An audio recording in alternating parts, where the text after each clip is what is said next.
Hello and welcome to the Kyrus Podcast, where I sit down with the people that matter the most to me, and those people are my friends. Before we get to my interview with Bill Rossell, please be sure to follow me on your favorite social media platforms at The Vibe with Kai, or visit my official website at thevibewithkai.com, where I'm always posting things that'll help you do good, feel good, be good, and live a good life full of good vibes. My guest today is the one and only Bill Rossell, the Vice President of Client Relations at One SEO Digital Marketing, the place where I work every day. Join us as we talk all about Bill, his life, and how small businesses can navigate this post-pandemic marketing life for their business. With that said, thank you again for joining me and enjoy my interview with the one and only Bill Rossell. Friends, I am sitting here with my good pal, Bill Rossell, who has been wanting to come on this show for the longest time. And I think I asked to be the first guest. You you've wanted to be on, and I know we had Britt on a couple months ago, and I know you were feeling upset about that, and I'm so sorry. I need to apologize to you that Britt came on before you. Listen, you got to go age before beauty when you're being a friend with Kai, okay? And so I've just been like a fine bottle of wine waiting back to have this hour time frame with you. I'm so pumped. I'm excited that you're here because one of the things that I love about you, and you know this, like you and I, we've been working for, I'm going on my 3 years at One SEO, which we'll get into. But I consider you the hype man. You're always like a hype man. You always bring this level of energy that is rare amongst people, I feel like sometimes, and you always bring it. Even today, like today we had a staff meeting and you brought in some old school Outcast. Right. Last week, you brought in some old school DMX, rest in peace. You know, you've always been the hype man. That's why I love you. That's why I'm glad to have you here. Well, listen, there's a famous old saying, if you can't dazzle them with brilliance, baffle them with bullshit. So I need to steal that. So I try just, for me as a person, I think energy is infectious. Yes. I want people to be pumped. I think that, we both know that our job is very tough. We are changing people's lives in what we do. And, sometimes it's not easy. And I think that it is hard. And I think sometimes that it's funny, and not to dissect and probably go off the reservation you're good. Right out of the gate. But like, when you are in an environment where you're working to help people, right, it can be that difficult. And sometimes in organizations in general, they celebrate the negativity versus the positivity. And so I think that 95% of the time that we have interactions with people, it's positive, right? Yes. There is that 5% where it is negative. And that's the human nature. Of course. But we get caught up so much on the 5% versus getting caught up in the 95%. And so when somebody says and I appreciate that compliment. When somebody says to me, hey, what about this energy guy? Like, he doesn't stop. He's an energizer buddy. For me, I want people to be excited about what they're doing. Absolutely. Because, you look back in that famous old saying is, if you love what you do, you're really never working. Well, I love what I do. There's times when I don't love it. Of course, we all have those moments. There's some days when I'm like, oh my goodness, strategy. Yes, it's like, can you give me a proposal tonight? I just sent this strategy to you, Mr. Customer, 2 weeks ago. You didn't look at it, but I'm just updating dates to resend it to you again. So you saw an email that I just sent out. Then that's what that sounds like. I'm always in preparation for speaking to you. See, you and I, we've been working together for almost 3 years. So this is what I want to know. On a scale of 1 to 10, how amazing of a coworker am I? And please don't hold back, Bill. I know you're one to hold back. Just let everybody know how amazingly great I am at everything that I do. That is a scenario where I have to take a minute to compose myself, because I'm going to get caught up in the emotion of it. Yeah. And I don't want that emotion to overwhelm your listeners. It could be a lot. It can be a lot to take in. I don't know if I could describe how great you are and the time you've allotted for this. I mean, people already hate me. I don't even want to entertain this anymore, because people are going to tune out. They're going to be like, why is Kyrus doing this? And why is Bill entertaining it? Here's what I love. Here's what I love about you from a work ethic. Yeah. Okay. Number one is that you treat our business as if it's Kai SEO. Sure. Not that you treat it like, hey, I'm an employee of one SEO. And I think that when you have that type of commitment, dedication, work ethic, not to mention maybe a little talent along the way. Sure, I'll take it. But effort will always out trump skill. I agree. It's funny you say that, because at no point especially in the digital marketing world, will I ever say to myself, I am the know-all be-all of digital marketing, especially social media. I know everything. Come to me for everything. I don't, right? But there's one thing that I can tell you: I will come in every day and work my ass off. And like that's all. And for the team that I lead, that's all I tell them to do. I tell them. In fact, I told them this on Wednesday. I told them, I'm like, look, there's going to be times that you mess up. There's going to be times that you're going to be unsure of what to do, or a client's going to say something, or you're going to, or even your superiors may say something or do something that may get you in your feels, right? Nobody's looking for perfection. There's no such thing as perfection. It's overrated. But what we do look for is effort and caring. If I see that you're giving it your all and you're trying, I will always have your back. Always, always, always, always, to the end of days. Even if it's a mistake that was made, if I see that you tried and you're trying to be better and grow, because that's what I do to myself. I'm like, hey, listen, at the end of the day, was it perfect? No, but I tried so hard. And that's how I approach it. Well, listen, at the end, I love watching pizza reviews by Dave Portnoy. And you're going to be like, where the heck is this going, Bill? But he never gives a perfect 10. Okay, the best score I think I've ever seen is 9.4 for John's Bleecker in New York City. That's his favorite pizza. It's the number one pizza he's ever reviewed. But the point I'm trying to make is that you can't be perfect.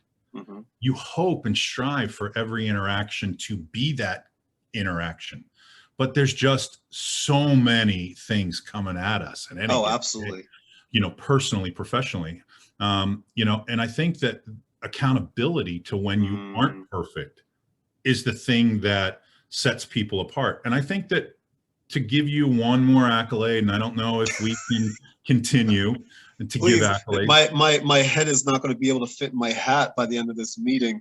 I think that you take accountability for when things don't go the right way and say, how do I make it right?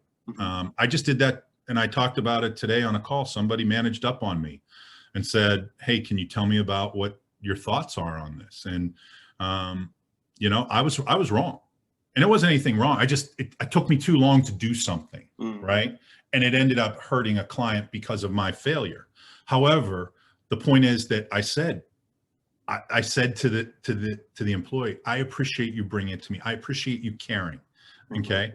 And guess what? The day that I realized I made that mistake, I put something in place to not allow me to make that Absolutely. Mistake. It's moments like that make us better. That's why I don't believe in having a good day or a bad day, right?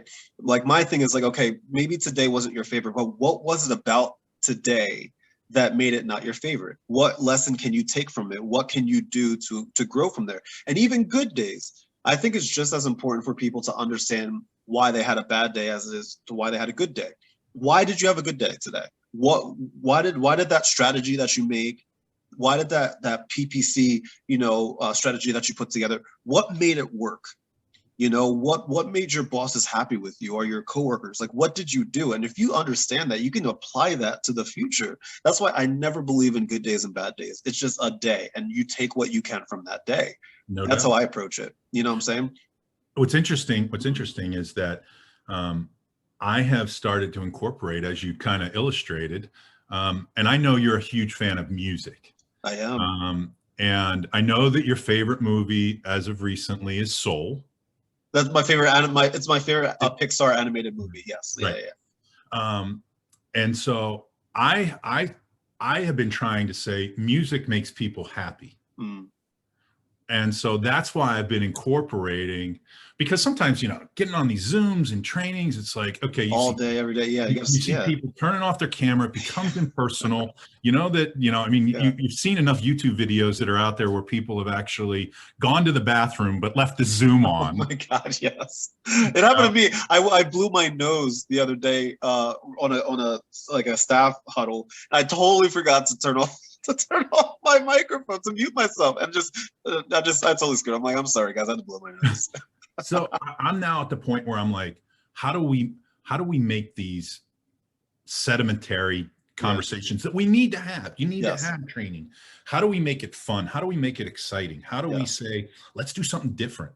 Because, and I believe music is a way that we can pump it up. Absolutely, and it's a universal language. Now, I'm curious. You were in the U.S. Navy, am I correct? You are 100% correct. First and foremost, thank you for your service. Thank you for your service, first and foremost. I appreciate that. And secondly, did your experience, working in, on the ships and submarines and all that, did that prepare you for like the stuff that you work on today? Like, I know it's like a far cry, I guess, from going from a submarine to a digital marketing world, but do you find correlations between both of those experiences that you had?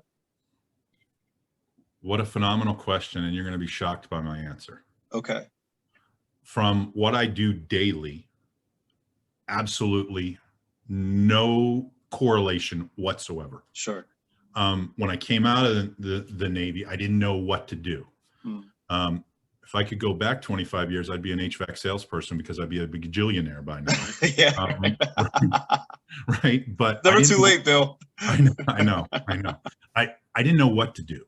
I didn't know where to go. I didn't know how to, there wasn't anybody guiding me to say, okay, hey, you're 25 years old. You spent 6 years in the Navy. You've gotten all this great education on learning hydraulics, electronics, and pneumatics associated with a C-3 ballistic missile. Now go deal with life.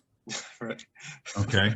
Go deal with life. Yeah. And so I went back to school at Northeastern, and like I had my GI Bill, so the money for school really wasn't the problem, but I needed to facilitate, everyday stuff, Sure.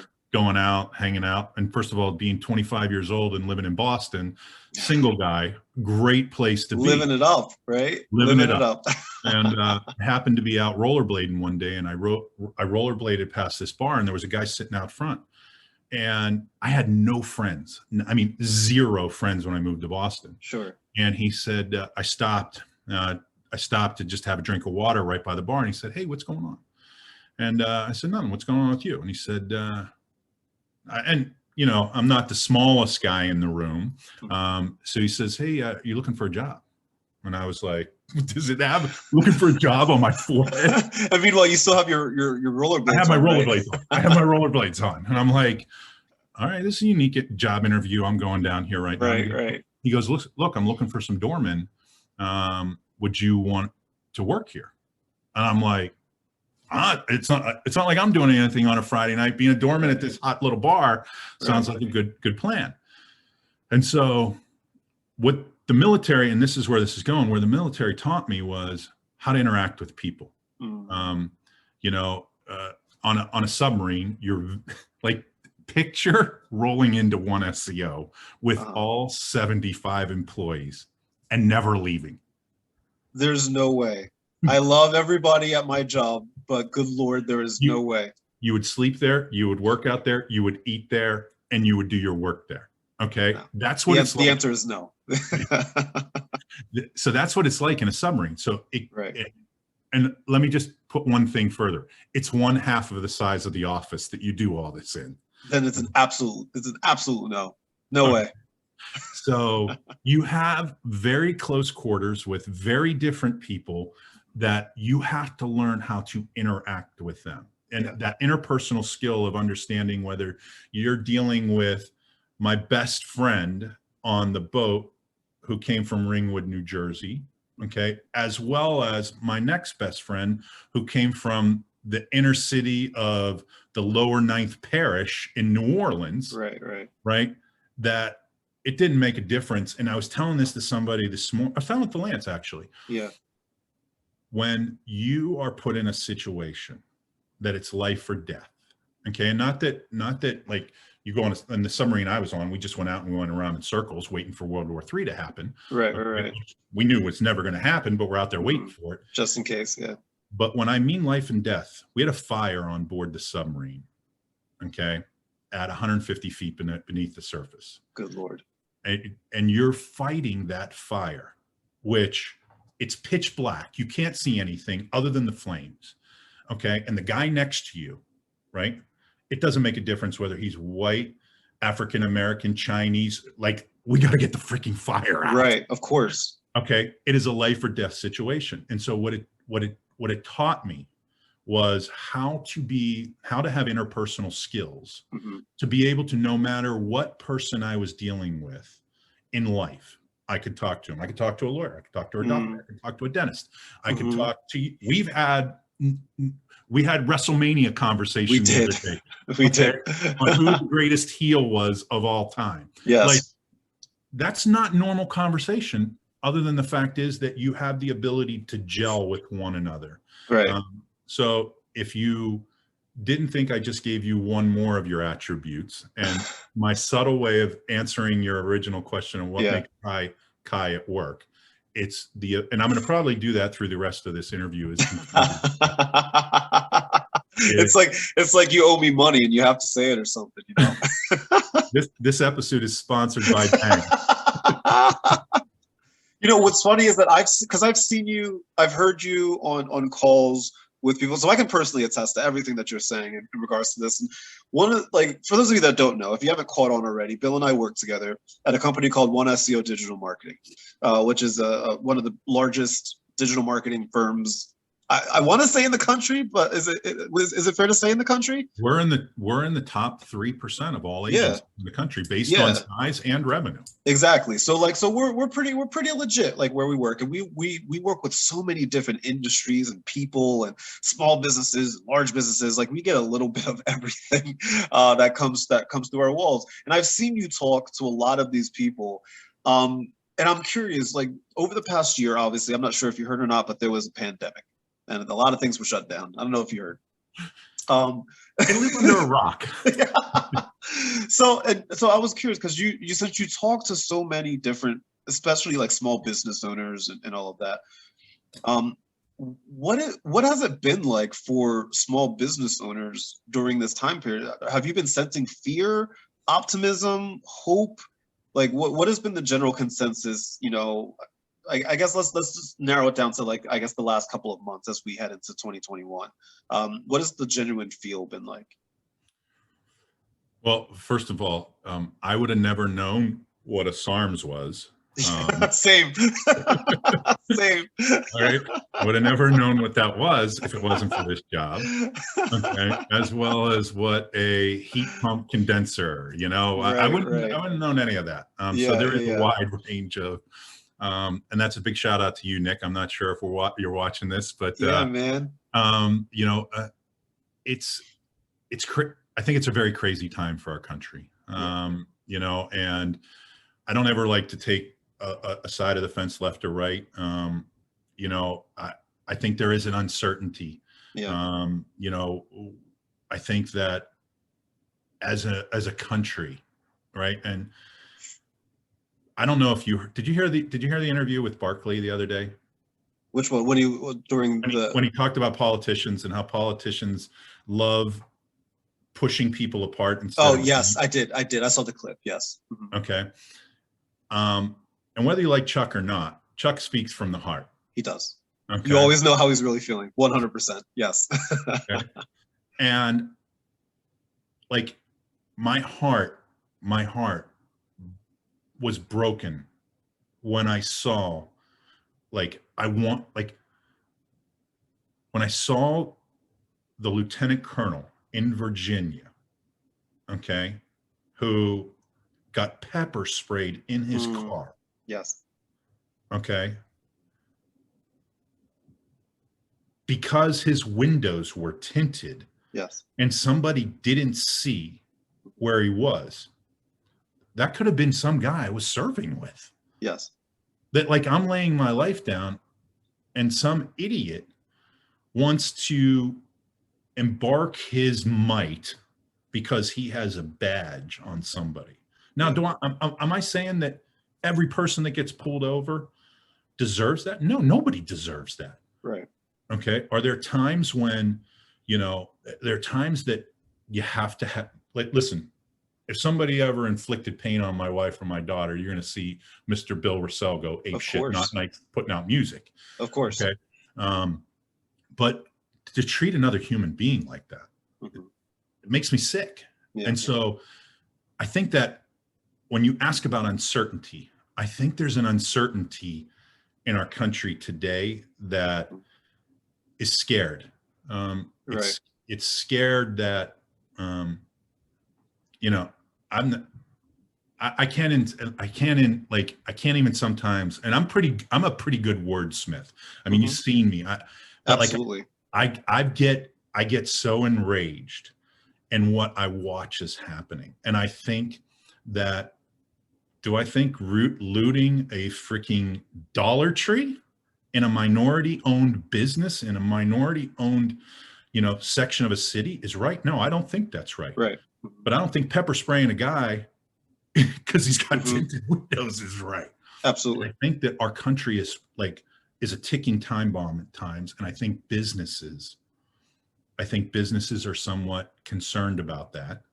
And it means that we have to get people to come together. What would you say to, let's just say you're on a call, because you work on the sales side of things, and you're pretty damn good at it. Number one. Number two, everybody that you've trained, every salesperson I see on that floor, especially, shout out to Jill. I don't know if Jill's gonna listen or not, but Jill's a rock star. I love her to death. What would you say to a potential client that you have on the phone that is, they somehow made it through the pandemic, things are starting to slowly open back up, but they're not sure if they'll be around for the next 3, 4, 5, 6 months. They're not sure what's going to happen with all the uncertainty in the world right now. What would you say to them right now? I'd say to them, you got two choices. Choice A is you can sit back and wait for what you don't know. Or choice B is you can go all in. I'm going to choose all in, because guess what? I'd rather be ahead of the game. It's funny. I had a guy on an interview the other day, and I asked him this question.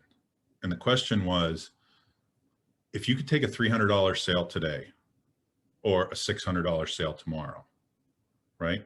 Which one would you take? And what do you think his answer was? 600 tomorrow. That was his answer. Yeah. Okay. And my answer was, not a shot. I'm taking the $300 today, because I don't know what's going to happen tomorrow. I don't know if I'm going to get hit by the bus. Right. I don't know if I'm going to take a step down the steps and I'm going to fall down. Right. But I know that I closed that sale today, and I helped our company grow tomorrow. Right. Because we got the sale today. Right. And so for small businesses, I tell them, you got to go in now. Because the other businesses that are not making that decision to go in, you're going to, our client Radiant, right? Radiant Plumbing. Yeah. Yeah. Okay. And first of all, one of the best business guys that I know out there in Brad Casebeer, he said to me, he was I think he might've been like episode 12 of the Lion's Den. Right. So he says to me, he says on that, he goes, we've been making good money for a long time. And you make money when the sun is shining, the famous saying, make hay while the sun's shining. Right. And so those that hold back are not moving forward. Those that sit back and wait are going to be sitting there on the footsteps of saying, I shoulda, woulda, coulda, versus I'm all about it and I'm doing it. Right, right. Do you find a lot of businesses right now like hesitant to get into digital marketing? Given the current climate, like when you talk to them, do you find them to be any like hesitant at all? You know, I'm going to put it into layman's terms, all Okay. right? Because we could get into the in-depth analytics behind a social media ad campaign, Sure. conversion rates, et cetera. But I think in the long and short of it, when it comes to digital marketing, is that it's like the last 5 girls you were with cheated on you. How did you know, Bill? How did you know? Why are you making me relive this? I'm kidding. I told you I was going to keep bringing it back to you. So what makes you think that because the last 5 girls cheated on you, the next one is? And so I think there's either 2 clients that we have in the world. Those that have been doing it, but they weren't happy with the results because somebody sold them some false expectation. And that's something that I think that I try to teach and pride myself with our teams, okay? That when you sell BS, you get BS. If you have a client that is giving you pushback on price, what they're doing, how it's going, you get those 3 red flags, they're going to make Kai's life a miserable HE double hockey sticks. Yeah. I don't like miserable people. So I've told the team, and as we look, we're not bringing on those people that aren't locked into what Kai and the social team's capability is to bring a return for what you're doing for an e-commerce client, for lead gen on a service-based business, or retargeting, or whatever it is that we're doing from a social standpoint, or driving traffic from a PPC standpoint. And you and Sam get into this competitive nature of who's Yes. going to do better. Yeah. So to answer that question, I think that, people have been cheated on, and they're hesitant that the next guy's going to cheat on them too.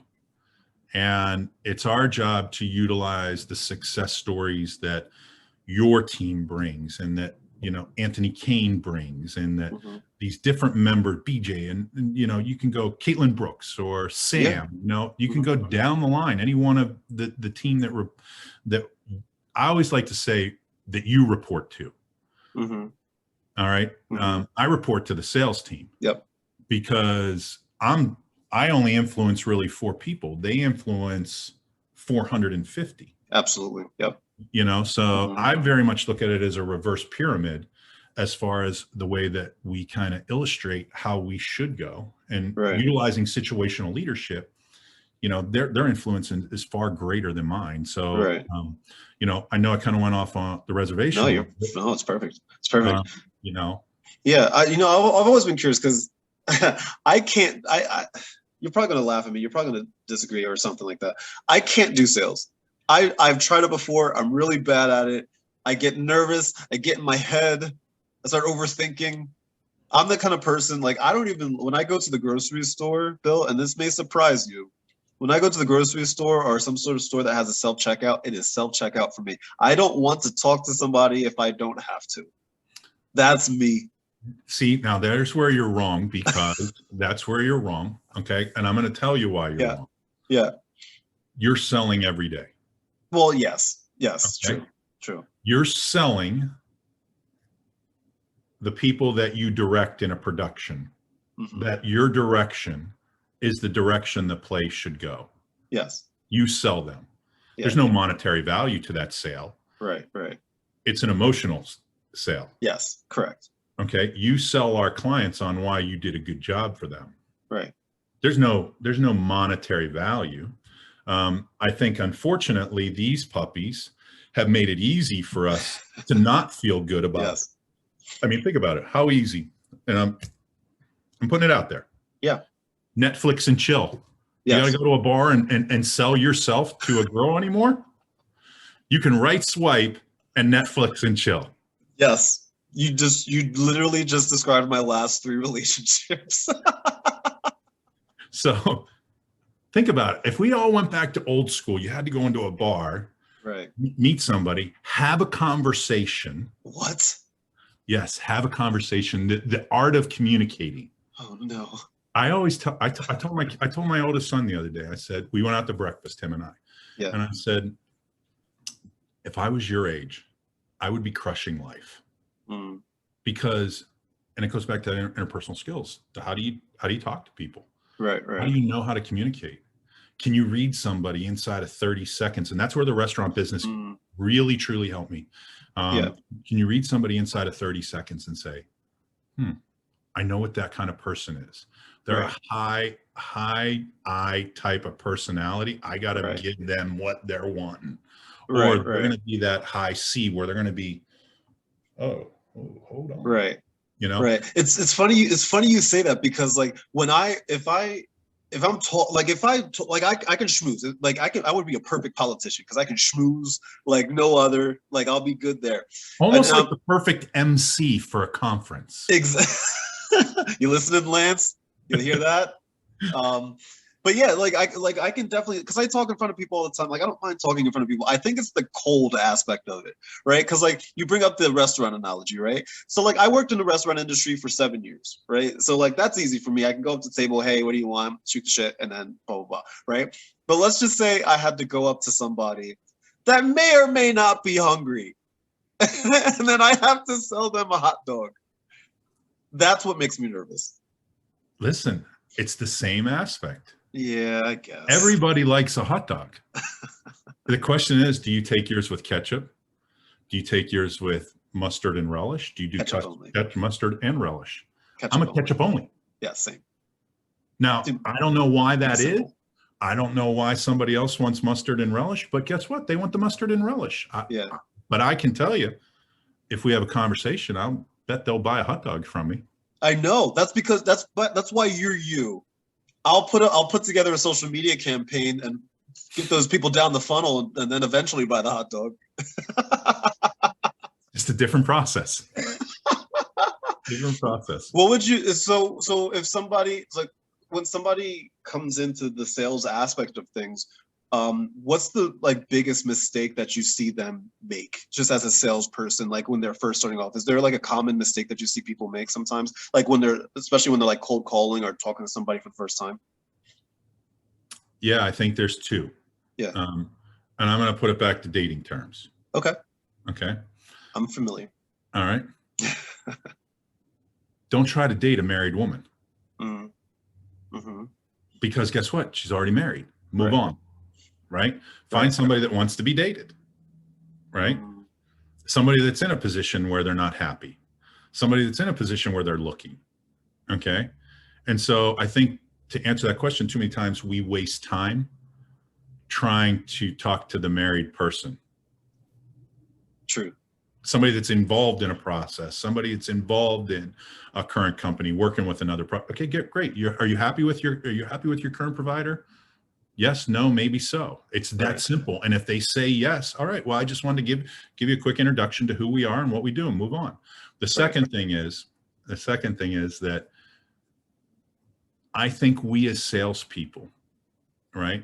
If I came to you and said, Kai, I got this HVAC company I got this e-commerce company that's going to sell boxes that sell seductive stuff to men to give to their wives, right?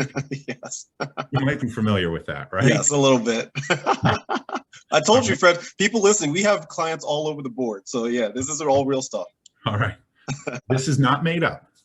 So if I'm in a situation, right, where that client has a need for growth, and I think that need to say, okay, you're selling 10 boxes a month and you have the capability of 40, but you don't have the material of it. And I'm trying to push you to sell 40. And I get more excited about the 40 than you do.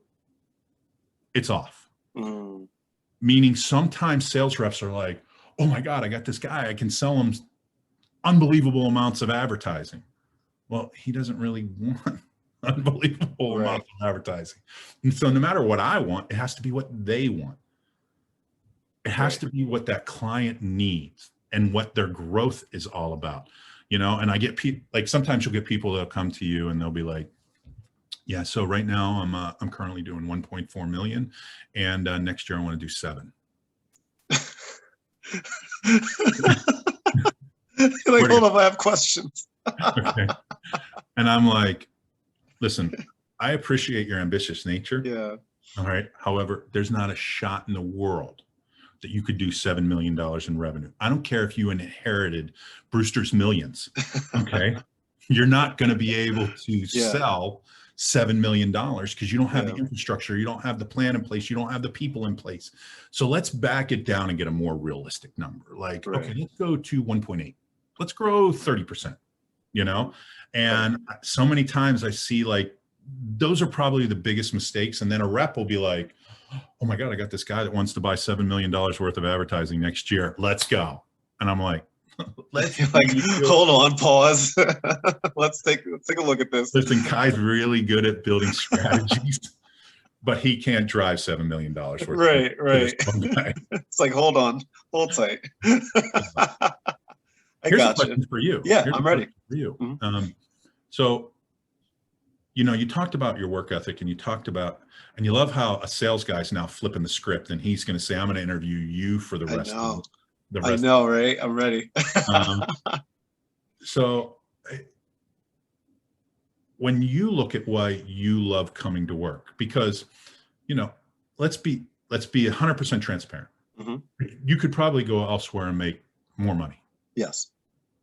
Okay. 100%. I could go elsewhere and make more money. Mm-hmm. Okay. The reason I don't is because of the fact is that I never worry about coming to work and getting a bullet in the back of my head. Yes. I worry about coming to work and getting a foot in my ass. Right. Okay. Yes. What's the reason that you do that? I'm glad. It's funny that you asked that, because I actually had a very similar conversation with a close friend of mine the other day, because they had asked me, they're like, well, like, you could go anywhere and do what you're doing now, maybe even less work and make more. Why do you stay? And this is going to sound really cliche, so pardon me for this, but it's honestly, there's two things. Number one, the people, right? Because like, everybody has each other's backs here. Everybody has each other's back. At no point in my 3 years here have I ever felt lonely. Have I ever felt on an island? If I needed help with somebody or with something, somebody was there to help, always, right? And I've been given this, quote, freedom to do things how I think would be good. And I've gotten support from my team and from the people above me, right? So that's number one. Number two, the future. I feel like I look at how things could potentially end up, and I'm like, I don't know if I could get that anywhere else. I could go, like, at the risk of being like a little hypocritical here in regards to the analogy that you used before with $300 and $600 analogy. I do in a way have to play the long game here, because yeah, I can get that $300 today, right? Because tomorrow's never guaranteed, but there's more of a chance for that $300 to fade away and then me not have anything, right?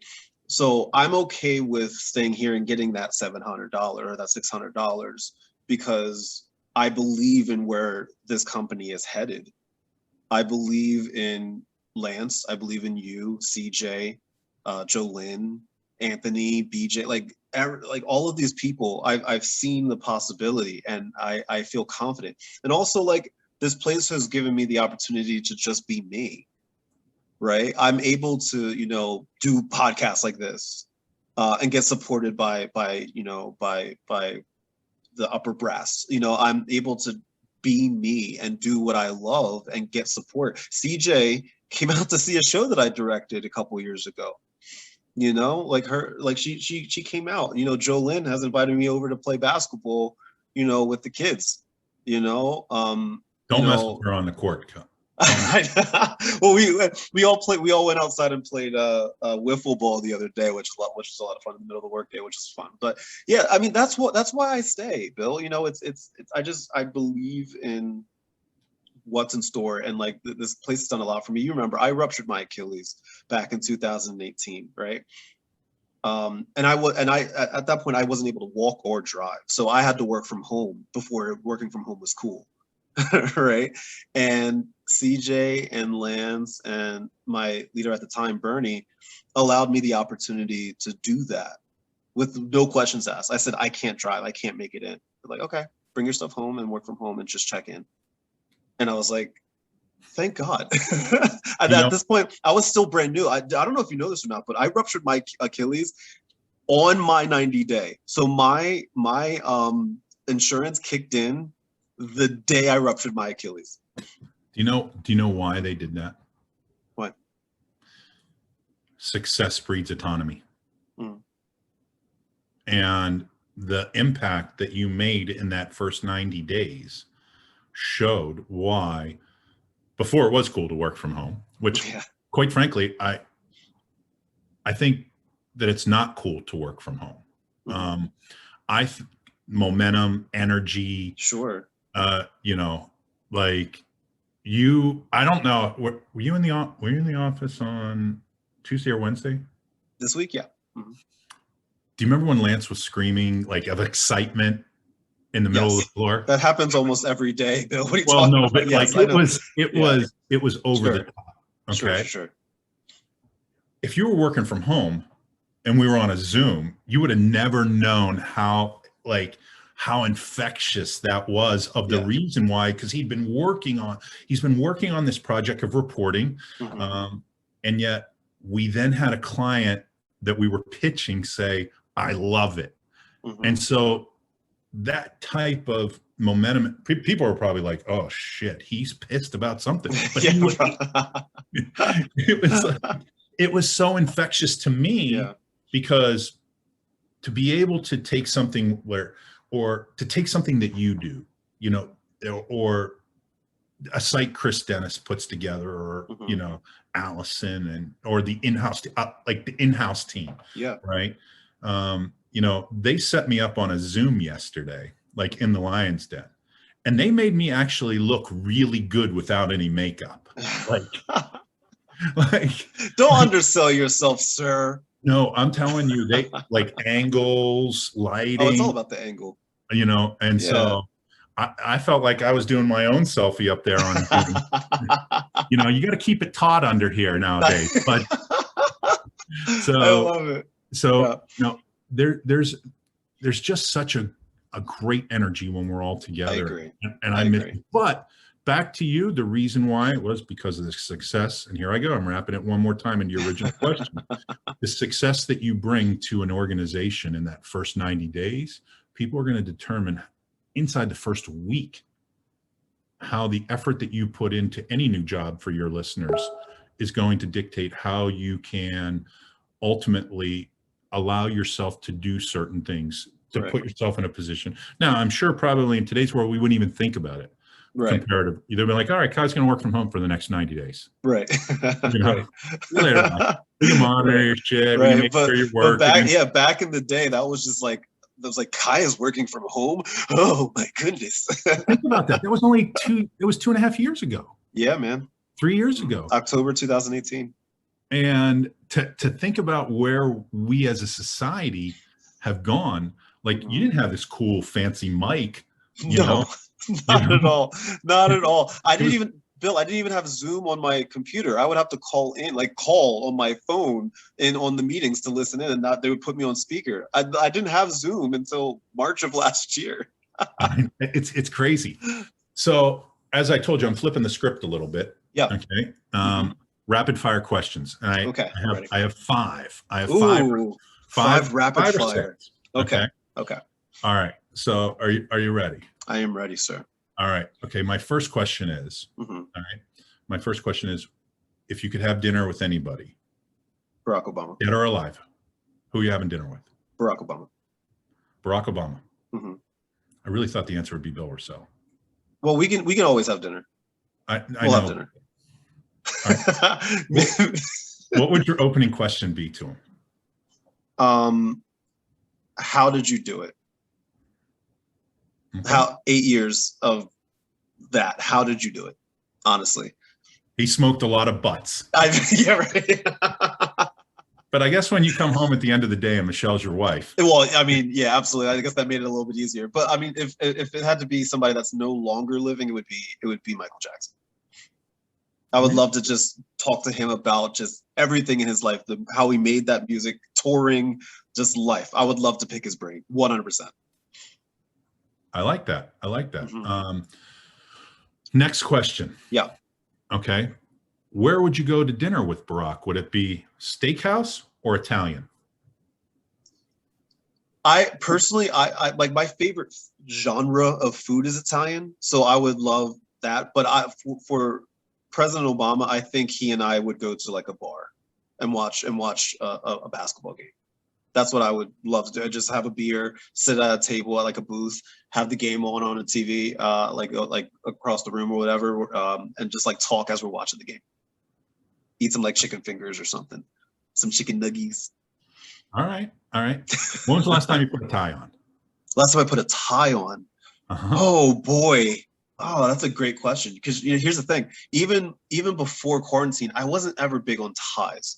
And like, even if I went to a wedding, I was always the cool guy with the jacket and my shirt buttoned up a little bit, showing a little chest hair. That was me. But before I worked here, I worked at a place called the Frank Recruitment Group in Center City, Philadelphia, and we were required to wear suits and ties. So I did that for 2.5 years of my life. Did you go a half Windsor or a full Windsor tie? Full Windsor. Full Windsor. Okay. You know why? Because the Frank Recruitment Group is a British company, and all of them, they're very strict with their how clothing was, and I wanted to fit in with them. Everybody that worked there was British except for like 10 of us. There was like 100 people that worked in that building. Yeah. Okay. If you're gonna have a cocktail, right? Bourbon, vodka, which one? Whiskey ginger. All right. Next question. Double whiskey ginger. Neat or on the rocks? On the rocks. On the rocks. On the rocks. 100%. All right. Show you most recently have binged.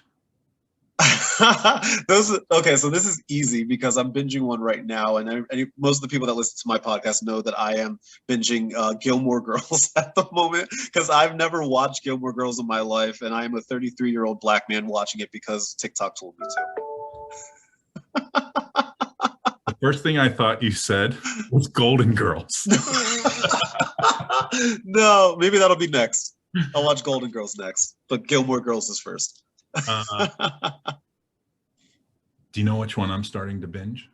Which one? Queen of the South. Queen of the South. Yes. What is Queen of the South? It is. It's a story of this woman that rises from the depths of Mexico to become the biggest drug lord in America. Is this a Netflix show? No, this is a USA show. Okay. And the woman, oddly enough, in Seoul, her name is, oh my gosh, what is Teresa in the Queen of the South? Yeah. She's from Colombia. Okay. I see. I recognize her. Do you recognize who she is? I recognize who she Alice is. Yes. Braga. Yes, her. Yes, that's her name. She was in Seoul. She's a really good actress. I like her a lot. Oh, she's a badass in this show. Yeah. Okay. Yeah. All right. So the last book. Oh, so sorry. Go ahead. Yeah. Mm-hmm. The last book you read. The last book I read. So one of my favorite books is called The Alchemist. So I reread The Alchemist, but I'm starting to reread right now a book called Runaway Jury by John Grisham, because John Grisham is my favorite author. But I don't know if you know this. I'm actually writing a book, Bill. I'm writing 2 books. You are. I am. I'm writing 2 books. One is a book of poetry, and the other is it's a book based off of Sherlock Holmes, and it's called How to Think Like Sherlock Holmes, and it takes his ideology, how he solves crimes, and it takes that and it talks about how you can apply his crime-solving skills to your everyday problems and live a better life. Because I have a weird obsession with Sherlock Holmes. Nobody knows that except for you now. I didn't know that. Yeah. So not only do you like Ric Flair, but you like pause. Ric Flair's not my favorite wrestler. I said I think he's the best heel. Oh, okay. The best heel. Yes. And yes. And you said who your favorite wrestler was? Right now, Roman Reigns. Roman Reigns. That's absolutely correct. Yes. Yes. What is a vice you have? A A vice. Mm-hmm. Now, see, this is the interesting part about the word vice. Vice is generally connotated as a negative term. Right. That's why, because I'm trying to think of like vice could be good. Like for me, my current vice is Peloton. Okay. I would say I guess I would say TikTok in a way, because like I do dedicate a lot of time to it, but I guess the real one would probably be roller coasters, because I have a very unhealthy relationship with roller coasters and theme parks. I love them. I read about them. I watch YouTube videos of just roller coasters going through their course. I love that stuff. If I named 2 parks, yeah, that you had to sprinkle your ashes over, okay, is Cedar Point one of them? That is one of them. Yeah, this is an easy question. Yeah, Cedar Point is one of them. Without it, it's America's roller coaster, baby. Sandusky, Ohio. If you had to name your top 3 traditional wood roller coasters, traditional wood, would the Thunderbolt make it? No. What? No. You got to be kidding me. It's one of the greatest roller coasters of all time. It's not. It's Let me guess, Gemini. No. Oh God, no. I no, because that's not even technically a traditional wood, because it has still tracks. True that. I'll give you that. I'll give you that. But it's you're making me nerd out right now, sir. No, what you're surprised is that I know those as well as you do. I am, because I don't like usually have nobody to talk roller coasters with. Like nobody, you know? There is an actual association, I believe, called the Roller Coasters of America. There's a bunch of them. Mm-hmm. And I bet you're a member of it. So I've always wanted to become a member. There's one called ACE, which is America Coaster Enthusiasts. Right. That's it. I've wanted to, but it's never happened. But I've been on a lot of really good roller coasters, wooden coasters.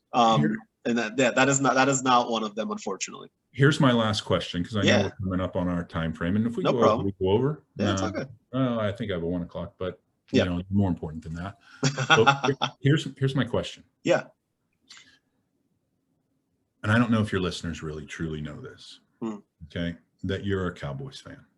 They a couple of them do know, yes, and I wear it loud and proud, so I don't try to hide it. All right. One of the things that people obviously hate about the Cowboys is the meddlesome nature of their ownership. Sure, of course. Okay. Mm-hmm. Do you find it kind of ironic that Jeffrey Lurie is now becoming the new Jerry Jones? No, because I don't consider him even in the same bracket. All right.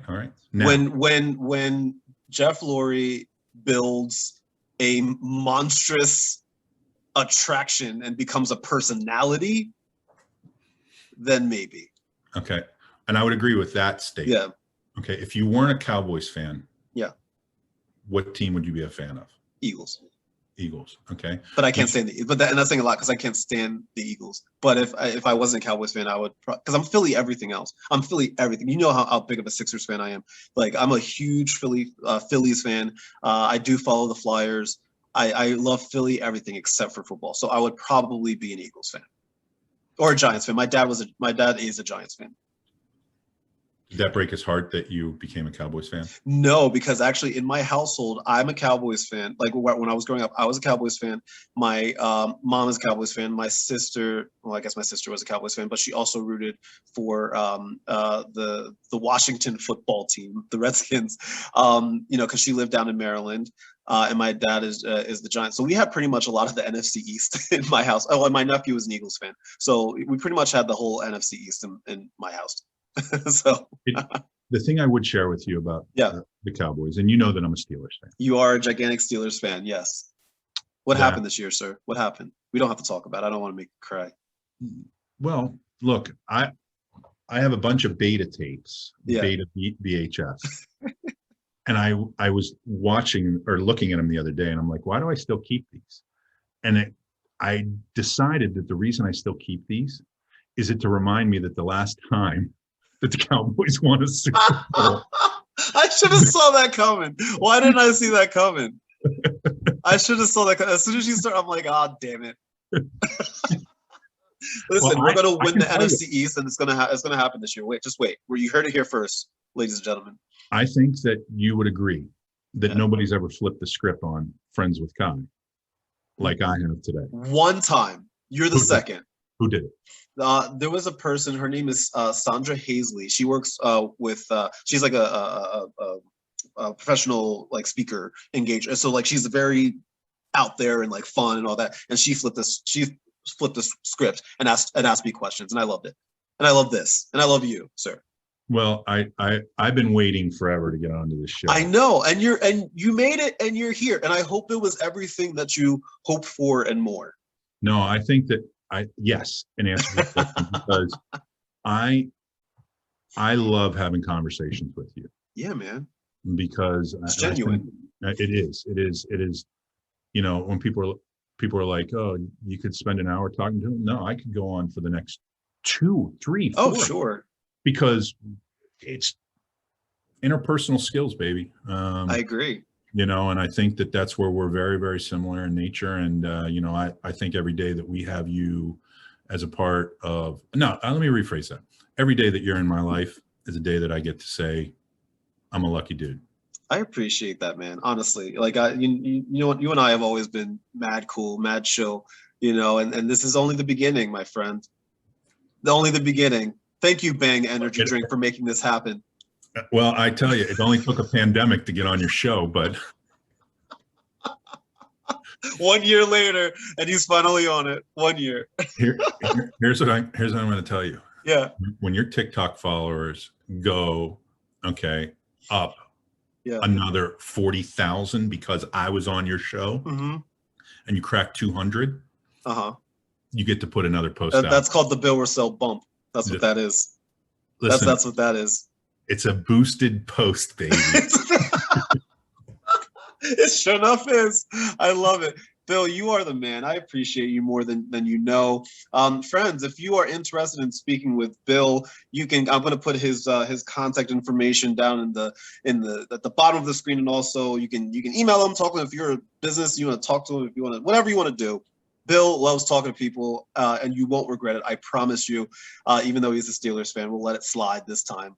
But friends, if you enjoyed what you're watching today, please be sure to follow me on your favorite social media platforms. Follow me on Facebook, Instagram, Twitter, and TikTok at The Vibe with Kai, or you can visit my official website at thevibewithkai.com, where I'm always posting blogs and videos and things that'll help you do good, feel good, be good, and live a good life full of good vibes. My friends, thank you so much for watching. As always, God bless and good vibes. Thank you, Bill.